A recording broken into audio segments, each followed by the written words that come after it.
శ్రీ మహాగణాధిపతయే నమః. శ్రీ గురుభ్యో నమః. కార్తీక మాసం 8వ రోజు. ఈరోజు కూడా రోజులాగానే కార్తీక స్నానం, దానాలు చేసుకుంటే మంచిది.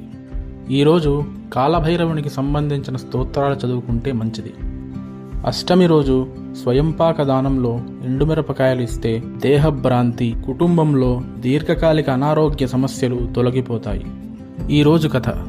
పూర్వం ఒక యతీశ్వరుడు తీర్థయాత్రలు చేస్తూ కాశీ క్షేత్రానికి చేరాడు. అక్కడ గంగానదిలో స్నానం చేసి మార్కండేయేశ్వర లింగం దగ్గర దీపం వెలిగించి శివపంచాక్షరి జపం చేయసాగాడు. ఇంతలో అక్కడికి ఒక ఎలుక వస్తుంది.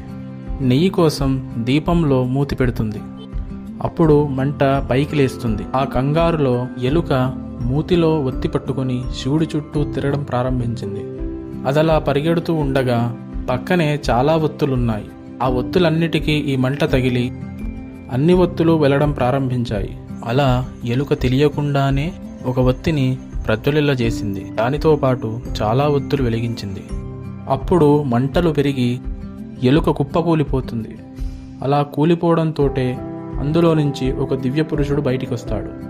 ఈ హడావిడికి యతీంద్రుడికి ధ్యానభంగం అవుతుంది. అప్పుడు ఆయన కళ్ళు తెరిచి చూసేసరికి ఎదురుగా ఒక దివ్య పురుషుడుంటాడు. అప్పుడు ఆ యతీంద్రుడు ఆ దివ్య పురుషుడిని చూసి, ఎవరు నీవు అని అడుగుతాడు. అప్పుడు ఆ దివ్య పురుషుడు అప్పటిదాకా జరిగిందంతా చెప్తాడు. చెప్పి తాను ఎలుకగా ఎలా మారానో తెలియదు అని చెప్తాడు. అప్పుడు ఆ యతీంద్రుడు తన దివ్య దృష్టితో జరిగిందంతా చూస్తాడు. చూసి ఇలా చెప్తాడు, ఓ దివ్య పురుష, నువ్వు నీ పూర్వజన్మలో బాహ్లికుడు అనే ఒక విప్రుడివి.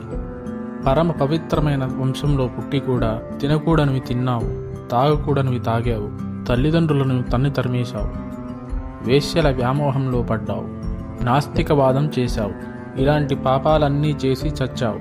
చచ్చాక 84 లక్షల సంవత్సరాలు నరకంలో నానా కష్టాలు పడ్డావు, ఘోరమైన శిక్షలు అనుభవించావు. ఆ తరువాత ఎన్నో జన్మలు ఎత్తి ఇప్పుడు ఎలుకగా పుట్టావు. పూర్వజన్మలో చచ్చే ముందు పశ్చాత్తాపంతో తల్లిదండ్రులను తలుచుకున్నావు. ఆ పుణ్యం వలన ఎన్ని జన్మల తర్వాత ఈ మార్కండేయేశ్వరుని ఆలయంలో ఎలుకగా పుట్టావు. పుట్టి నేను వెలిగించిన దీపం పట్టుకుని శివుని చుట్టూ పరిగెత్తావు. అది ప్రదక్షిణమయ్యింది. ఇక్కడున్న మరికొన్ని ఒత్తులు వెలిగించావు. అది శివాలయంలో దీపం వెలిగించిన ఫలితం ఇస్తుంది. ఆ ఫలితాన్ని పొందావు. అందులో ఈరోజు అష్టమి.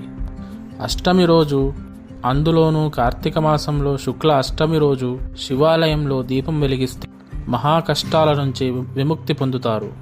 అందుకే నీ సమస్త దోషాలు, శాపాలు పోయాయి. ఈ కార్తీక మాసమంతా ఇక్కడే ఉండి వ్రతం చేయి అంటాడు. అలాగే అని ఆ దివ్య పురుషుడు కార్తీక మాసమంతా అక్కడే ఉండి వ్రతం చేస్తాడు. తరువాత ఊర్ధ్వలోకాలకు వెళ్ళిపోతాడు. ఇది అష్టమి రోజు దీపం వెలిగించడం వల్ల వచ్చే ఫలితం. స్వస్తి.